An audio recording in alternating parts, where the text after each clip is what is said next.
Maïssa Babou, qui a participé activement donc à nos débuts à l'université. Donc c'est la raison pour laquelle, quelles que soient les circonstances, nous le considérons comme tel. Donc je remercie également le docteur Mao, notre doyen, notre oncle, et nos doyens Charles également. Donc toute l'assistance également, je vous adresse mes vives salutations. Je vous remercie de votre présence. L'actualité économique au cours de ces derniers jours tourne autour du rapport d'exécution budgétaire et dans une certaine mesure de la loi de finances rectificative. Donc cela a fait couler beaucoup d'encre.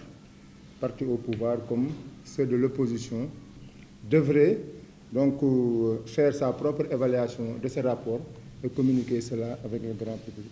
C'est pourquoi, au regard des rapports sur la Cour, une dette cachée, une dette dissimulée et une dette volée, c'est la raison pour laquelle aujourd'hui, dans notre appréhension du rapport, nous allons nous focaliser sur la sincérité et la transparence dans la communication des chiffres et l'absence de manœuvres artificielles visant à masquer ces déséquilibres ou manipuler les résultats budgétaires.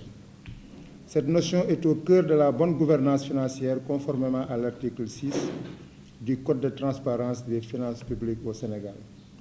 En effet, le rapport suit les exigences de la loi organique 2020-07, donc relative aux finances publiques, et du Code de transparence. Il détaille les recettes, si vous le regardez bien dans le rapport, les dépenses, les soldes, les dettes, mais il fait également la répartition par fonction économique, par nature et par ministère.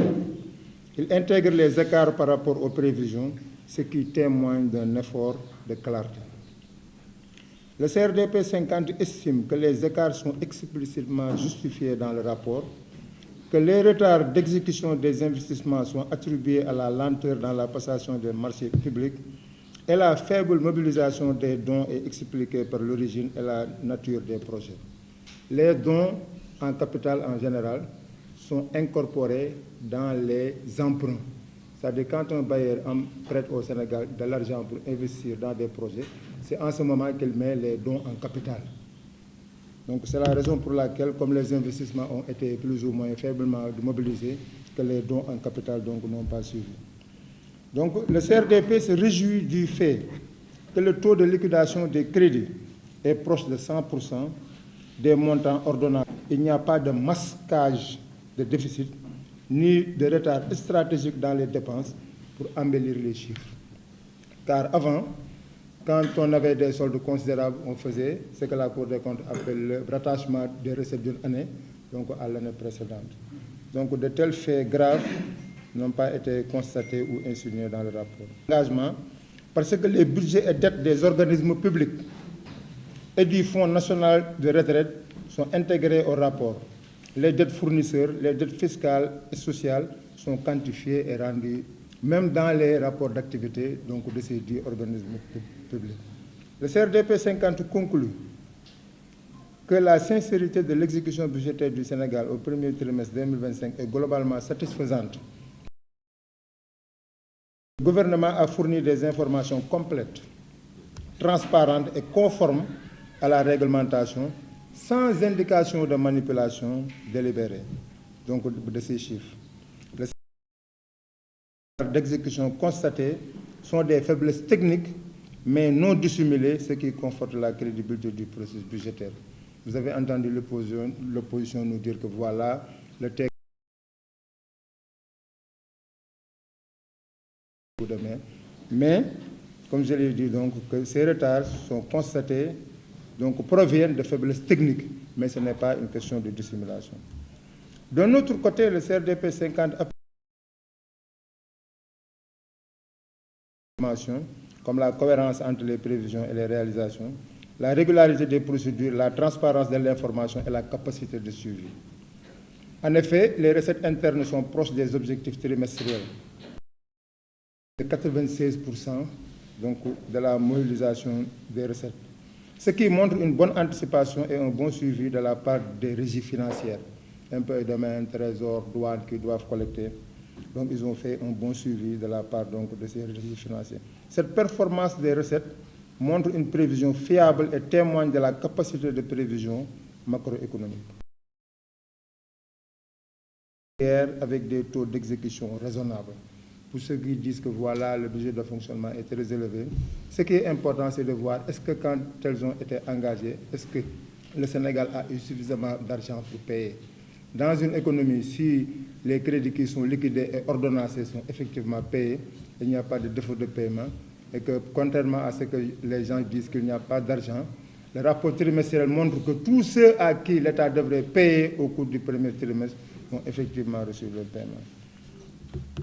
Donc, en ce qui concerne la régularité, les dépenses d'investissement, donc les dépenses d'investissement d'un montant total de 288,57 milliards au lieu de 2,64, rappelons-le bien, présentent un taux d'exécution de 14%, ce qui est quand même faible par rapport à l'objectif de 25%. Car comme vous le savez, chaque trimestre, l'État doit consommer seulement 25% de son budget.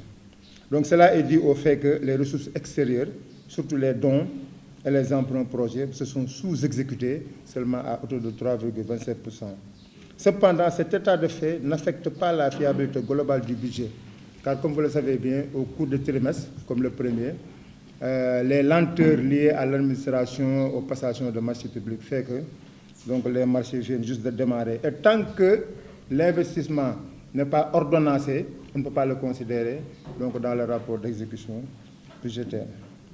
Donc, en ce qui concerne la régularité et la conformité des procédures, il faut remarquer que le rapport fait état d'une exécution proche de 100% des dépenses ordonnancées par rapport aux liquidations. Donc, un élément positif.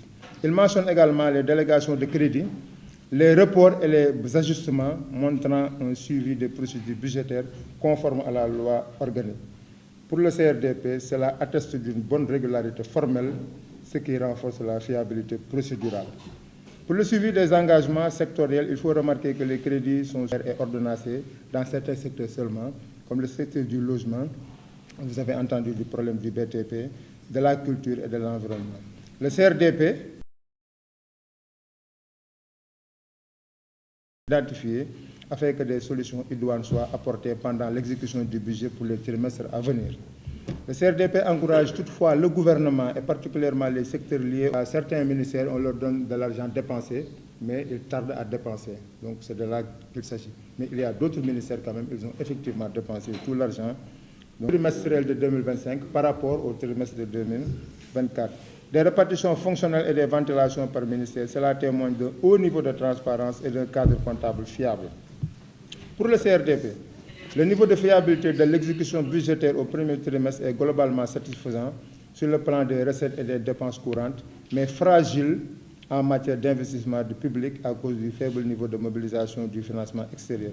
À ce propos, le CRDP 50 estime que des efforts sont nécessaires pour améliorer la planification des projets d'investissement public et le décaissement donc, des ressources externes. Le CRDP profite de ce moment de débat pour formuler un certain nombre de recommandations allant dans le sens de résoudre les quelques minces manquements soulevés par les hommes politiques.